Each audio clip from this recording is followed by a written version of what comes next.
The video we'll be looking at today is one of the worst videos criticizing Back 4 Blood I've seen. The game does have a lot of things you can criticize, but somehow this guy absolutely misses the mark in its entirety. And already in the title he's making some insanely stupid remarks about how the game apparently relies on biased influencers, even though I personally haven't seen any biased influencers talking about the game. And as a whole, the marketing I've seen hasn't been heavily focused on YouTubers either. So without further delay, I'll let the video play. So does this game suck? Yes. It is a straight up cash grab, and basically guys, this game should have actually been titled Back for Cash. Not Back 4 Blood, Back for Cash. Already off to a great start with the absolutely horrific dad jokes, and from what I played I enjoyed the beta a lot. At first I did have a similar reaction to this guy, but now that I've played more of the game I found out that the card system is actually really intuitive, and it makes melee viable with only one card or two cards if you use a character who doesn't start off with a melee weapon. The game definitely doesn't suck at all, and I was pleasantly surprised with the card system myself. Because it's pretty much the exact same type of video game what Left 4 Dead 2 was. This is kind of a Left 4 Dead 2 DLC. In no way, shape or form is this a Left 4 Dead 2 DLC. Other than the fact it shares the same baseline formula, it's a full-blown game that exists by itself and has its own unique take on the Left 4 Dead formula with its card system and more mechanics it introduces. But they thought, hold on a minute, we've got people over on a different genre game, Warzone, who are actually paying £25 for pixels on a screen, which they cannot even see for 99% of the time they're using them. And the developers at Left 4 Dead have thought, hold on guys, let's get the team back together. Come on Jerry, come on Dave, come on Martin, come on Michelle. Come on all the developers of the team, we're going to bring you back for one last game. One last cash grab. Why the fuck is this guy so triggered by optional microtransactions that are purely cosmetic? No one is forcing you to buy them, they are optional. Also, I really don't understand why I'm seeing so many people compare this to Warzone when they literally have almost nothing in common. I mean, for fuck's sake, they aren't even in the same genre, and they don't play the same. Like, how does optional paid cosmetic microtransactions make something a cash grab? That makes no sense at all. We're gonna bring us all back, come on. We're seeing that, the idiots in the Call of Duty franchise have stopped playing Warzone now.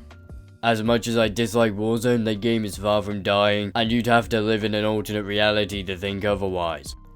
We need to get them to come and play our game, so what we're going to do, we're going to make basically Left 4 Dead 2 DLC.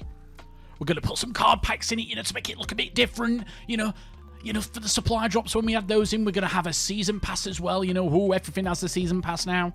No, they don't. Most games are moving away from season passes, and this is something I was hoping Turtle Rock Studios would decide to do, and it's one of the few things I don't personally like. However, do I think that season passes are inherently bad? Not really. As much as I do prefer content updates to be free thanks to paid cosmetics, that won't always be the case, and in no way, shape or form does the inclusion of a season pass make the game a cash grab. Also, the card system doesn't just make the game look different, it adds a whole new element to the Left 4 Dead formula, and makes the game a hell of a lot more interesting as well as more fun, and I'll get into more detail on that later in the video. There's a lot of big YouTubers who are, getting paid to play this game on Twitch right now, saying that it's one of the best games they've ever played, and I'm like, holy shit. Have we really got to that point now where, Twitch is just basically 100% a marketing tool for video game developers to market their games? Tim the Tap Man, loads of other content creators who I, genuinely do enjoy watching, and they're basically saying that this is one of the best video games they've ever played. From what I've seen, there's been a fairly mixed reception to the game. You've got a lot of people who like it, people who dislike it for genuine reasons, and then you've got nostalgia druggies who are like Halo boomers, but for Left 4 Dead, who very strangely despise the fact that there's aiming down sights in a game that's coming out in fucking 2021. Personally, I haven't seen anyone shilling for the game yet. Everyone has their criticisms of the game, including myself, like the fact that the game's highest difficulty is downright unplayable in its current state, which the devs have said they're going to fix before before launch, and the fact that the leap from easy mode to medium mode is so drastic. The medium mode for this game is basically what you'd expect to be the hardest mode in Left 4 Dead 2, and again, the devs have said they're going to fix this before launch, and they definitely have time to do so. But either way, of course, Twitch is being utilized by lots of publishers for marketing. Apex Legends proved how successful it can be, and so did Valorant. So of course, more publishers are going to get streamers to stream their games. Believe it or not, but Tim the Tatman and other people could actually be enjoying playing a game you don't personally enjoy. I wouldn't have a problem if this video game come out, you know, 1 or 2 years after Left 4 Dead 2, and it was a DLC, an add-on or something, but Left 4 Dead was, well, correct me if I'm wrong here, I'm doing this on the top of my head, 2008, and then Left 4 Dead 2 was 2009. I might be a year out, it might have been 2009 and 2010. You know, those games came back out, well, back to back very quickly. Yes, because as people were saying at the time, and are still saying now, Left 4 Dead 2 was just DLC for Left 4 Dead. It wasn't a full-blown game like Back 4 Blood is. Back 4 Blood is in its own right, its own game. It could have been successful even without the heavy Left 4 Dead marketing, although it's undeniable that it's been a major player in people's hype for the game. Plus, Left 4 Dead 2 and Back 4 Blood aren't really comparable when it comes to content at the moment, because guess what, we have only played one act in the beta. Then we've had an 11-year wait. Well, yeah, because this isn't Valve making the game. This is Turtle Rock Studios who were working on Evolve for the past couple of years, until they over-monetized the game to death, which from my weird point of view is why I'm not too worried about them over-monetizing Back 4 Blood, since I'm pretty sure they've learned their lesson from Evolve since their entire game was killed off by it. You know, having your entire game die off will usually teach you a lesson or two. Until this has come out, and this is what we get after 11 years of nothing. It's pretty much the exact same game, apart from, oh, I know what we're going to do. We're going to put a few card packs in the game. Yeah, we're going to put some card packs in the game, guys. We're going to put some card packs. Oh, lovely card packs. Oh, I love these cards. You know what? Make absolutely no difference. Well, I'm going to put a card. I'm going to get 5 extra health. What leaves me to be hit 2 more times, be a zombie. Now, this blatantly false idea that the card system doesn't do anything is complete bullshit. I was playing the versus mode the other day with some people and we encountered a bug which caused us to stay in the match after the enemy team had rage quit, and hopefully that gets fixed. But one of the players on our team managed to last 20 minutes by himself against what was essentially an endless horde of zombies coming at him because of one card he had equipped. And honestly, I think the card should get nerfed because it's OP as fuck. And if you don't know what card I'm on about, it's the card that gives you health for every melee kill, and it's so good to the point he had to kill himself to stop the match, because otherwise he would have gone on forever. This is why I personally love the card system. It adds a new layer to the game that allows you to have more than just your standard loadout available, and it makes things like melee far more viable. When the game finally comes out and people have played it for a while, there will definitely be a meta of certain cards to use for each level. This extra depth added to the game is fantastic, and I failed to see how it's something bad, because the developers cleared up that they won't be monetizing the card system earlier this year.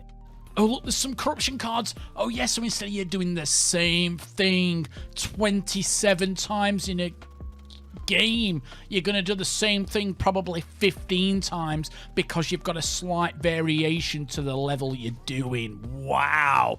Is he seriously complaining about the game having more variation in its gameplay, and each level changing every time you play it? That is nothing but a good thing. It adds a hell of a lot more replayability to the game, and that is undeniable. That is next level, next gen gameplay, guys. It really, really is. Woo! You know, oh, look, I've got this corruption card, so this time I play this Sound of Thunder map in the background. Zombies are going to hit me for 2 more health, and that changes the whole dynamic of the experience according to the developers. I'm like, are you kidding me?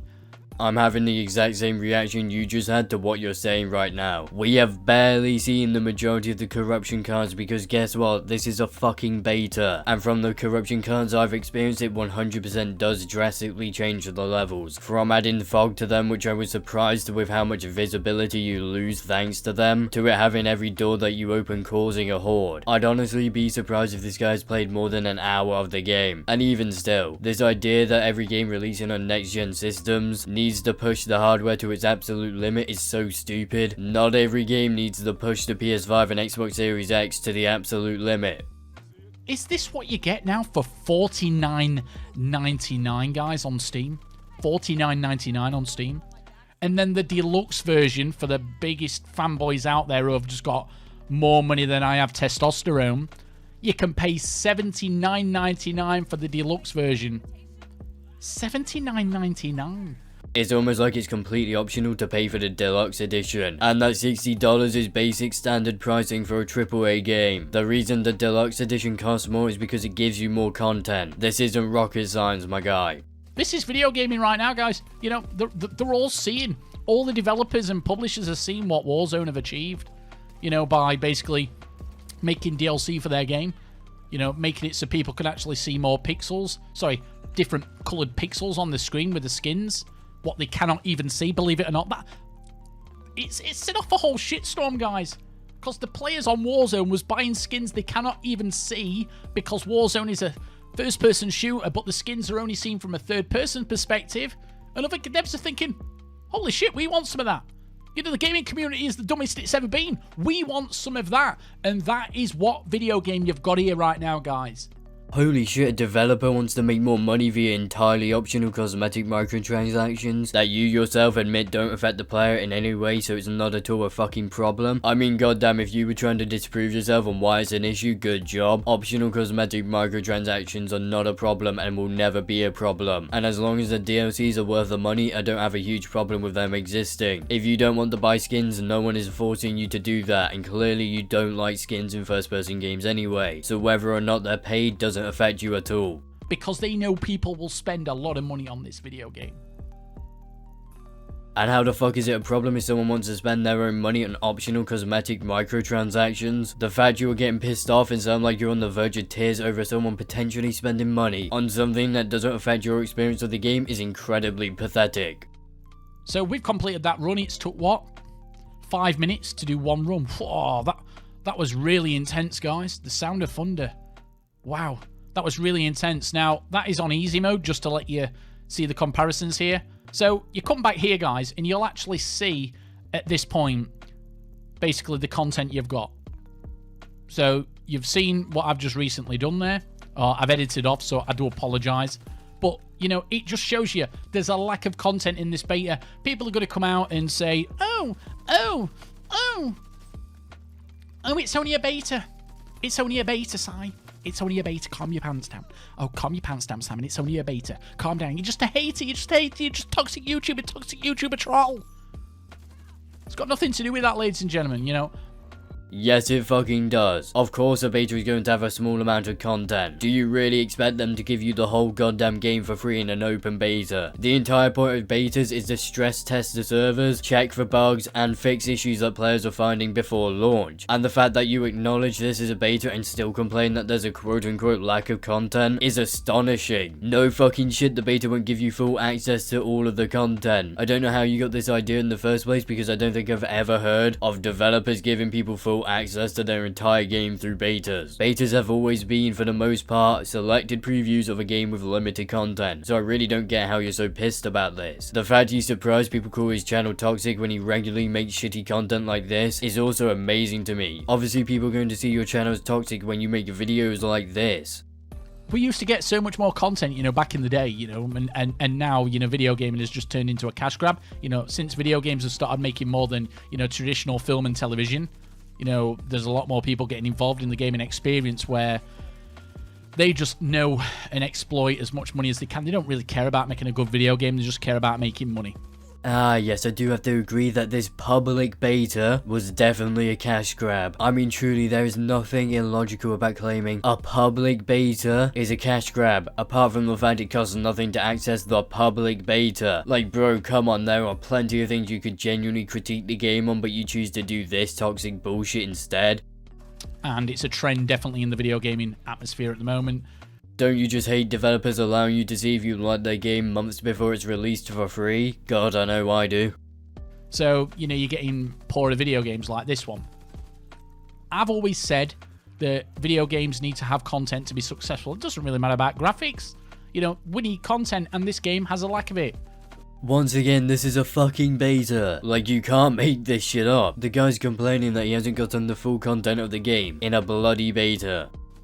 There's video games out there on Steam which have been in early access since 2013 and they've still not released. So if anybody thinks that you're going to really get any major changes to this video game before it's released. You are completely and utterly deluded and you don't live in the real world. Why the fuck are you comparing early access titles to a beta? They are not remotely the same. And yes, in 2 months, Turtle Rock Studios can certainly fix the majority of the legitimate issues people have found with the game, because for the most part, the issues people have experienced are fairly easy to fix. Like for example, the high difficulty modes. That will just take some balancing, and it certainly doesn't take over 2 months to do that. This is pretty much the final game you're going to get. Yes, you're probably going to get a few more acts and stuff to do, but like I've said, it is boring. You're doing the same thing all the time. You're doing, like on this version, for example, I've got a load of idiots on my team who just think that they can just keep shooting at zombies and eventually they'll stop spawning. No, you've got to load the cannon up. You've got to shoot the cannon, and until you've shot the cannon, they're going to come more and more and more. We're going to eventually run out of ammo, and there you go. Game over. And you want to know the easy way to make games designed around multiplayer fun? Play them with friends. The game is not boring for me by myself personally, and it 110% is not boring with friends. It is an absolute blast if you play this with other people, other than randoms, just like every other multiplayer game. Also, there aren't just a few more acts in the game. I'm pretty sure the devs have said there are 8, which in my opinion, if the rest of the acts are the same length of the first act, is absolutely enough content for me to enjoy. And unfortunately, I was typing in the chat trying to tell people what to do and they wasn't doing it. The AI on the game is next level dog shit. It's probably the worst AI I have ever seen in the history. And hold on guys, I've just got a text message on my phone. I do have to partially agree with him when it comes to the AI, because those motherfuckers don't even know how to open the safe house doors. And no, I'm not joking.